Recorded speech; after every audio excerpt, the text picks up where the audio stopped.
प्रदेश में प्राथमिक शिक्षक भर्ती होना है तो गणित का सिलेबस पूरी तरह पिछली बार से बदल दिया गया है। अब जो गणित आएगा उसमें पेडालॉजी नहीं आएगा, सीधे क्वेश्चन आना है। तो कितने नंबर का मैथ आना है? 20 नंबर का। अब जो 20 क्वेश्चन इसमें आएंगे तो ये मान के चलो पूरी तरह चेंज है, ये टोटल सिलेबस बदल दिया गया है। ज्यामिति के क्वेश्चन आएंगे, त्रिकोणमिति के प्रश्न आएंगे, बीजगणित और अर्थगणित के जो कठिन चैप्टर जिनको स्टूडेंट को कठिन लगते हैं वो चैप्टर इसमें आने वाले हैं। तो जब इसका तुम सिलेबस देखोगे, देखा है सिलेबस इसका, तो क्लियर उसमें लिखा है व्रत, ज्यामिति वाले पोर्शन में लिखा है व्रत, यानी व्रत से संबंधित एक क्वेश्चन इसमें पक्का आएगा। तो आज हम व्रत से संबंधित जो एक क्वेश्चन है, इंपोर्टेंट प्रश्न मुझे लगा, तो ये क्वेश्चन आज मैं सॉल्व करवाऊंगा। तो ये है हमारी धर्मपत्नी, तो इनकी हम तैयारी करवा रहे हैं। तो देखिए ये क्वेश्चन अपन इनको सॉल्व करवाते हैं और इनको सिखाते हैं। दी गई आकृति में वृत्त का केंद्र O है। तो क्वेश्चन है कि दी गई आकृति में वृत्त का केंद्र O है और कोण AOC दिया है 130। AOC यानी जे वाला कोण कितना दिया है? 130 डिग्री। ABC पूछा है, ABC यानी जे वाला कोण हमें पूछा है कि भाई इस कोण का मान क्या होगा। अब देखिए ये क्वेश्चन मैं जानबूझ के सॉल्व करवा रहा हूं क्योंकि ये सिंपल प्रश्न नहीं है, हर किसी के बस की बात नहीं है कि इस क्वेश्चन को सॉल्व कर पाए।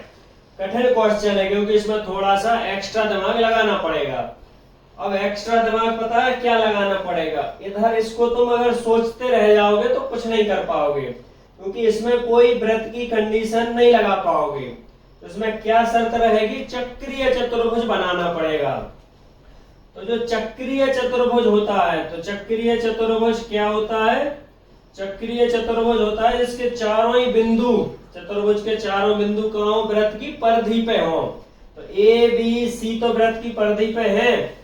अपन एक और बिंदु बना लेंगे यहाँ पे, उस बिंदु को नाम दे दो D, और फिर इसको ऐसे ऐसे मिला लो, A से D को मिला लो और D को C से मिला लो। तो अब देखो तुम चतुर्भुज बनेगा ABC और D, ABC और D। तो अब ये कौन सा चतुर्भुज बन गया? चक्रीय चतुर्भुज। और चक्रीय चतुर्भुज की जो शर्त है वो पहले से याद होना चाहिए, जैसे मैंने इनको कल सिखा दी थी। अब जो बताएंगे क्या शर्त है चक्रीय चतुर्भुज की, क्या है? चक्रीय चतुर्भुज के समकोण कोणों का योग 180 होता है। राइट। तो ये चक्रीय चतुर्भुज के सम्मुख कोण यानी आमने सामने के कोणों को जोड़ेंगे तो कितना होगा? 180 डिग्री होता है। तो देखिए ये कोण और ये कोण दोनों का योग कितना होगा? 180, यानी कोण B प्लस कोण D का योग हो जाएगा यहाँ पे 180। ऐसे A और C का योग हो जाएगा 180। तो A और C की तो हमें जरूरत नहीं है, B और D का योग कितना बना? 180।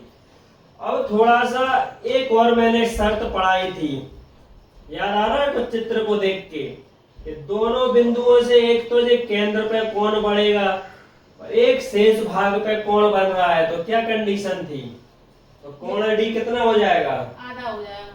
तो कोण D हो जाएगा आधा, यानी केंद्र पे बना कोण शेष भाग पर बने कोण से कैसा होता है? दुगना होता है। तो कोण D हो गया दुगना होता है, तो जो 130 है तो जो कितना हो जाएगा? 65। तो यहाँ से अपने कोण D का मान पता चल जाएगा। कौन सी कंडीशन लगी?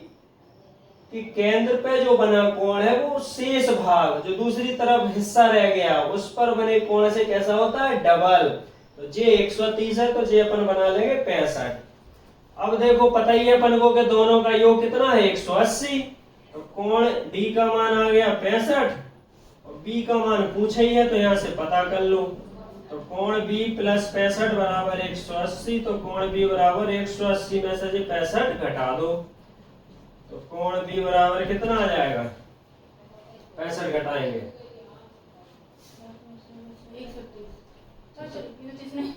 120 कितना आ जाएगा? 115। तो कोण B का मान आ जाएगा 115। तो ये अभी तक मेरे हिसाब से जो पूरे व्रत के चैप्टर में सबसे ज्यादा इम्पोर्टेंट क्वेश्चन है। इससे ज्यादा इम्पोर्टेंट कोई क्वेश्चन ही नहीं है, क्योंकि यहाँ दो शर्तें काम में आ गई। एक तो केंद्र पे बना कोण शेष भाग के बने कोण का दोगुना होता है, दूसरा हमें एक बिंदु बनाना पड़ा परिधि पर जब ये चक्रीय चतुर्भुज बना। तो ये बहुत ज्यादा इम्पोर्टेंट क्वेश्चन है। जो भी एग्जाम देने जाओ तो इस क्वेश्चन को जरूर समझ के जाना। मेरे हिसाब से जो मान के चलो कि 100% चांस है अगर व्रत से क्वेश्चन आएगा तो ये क्वेश्चन आ सकता है।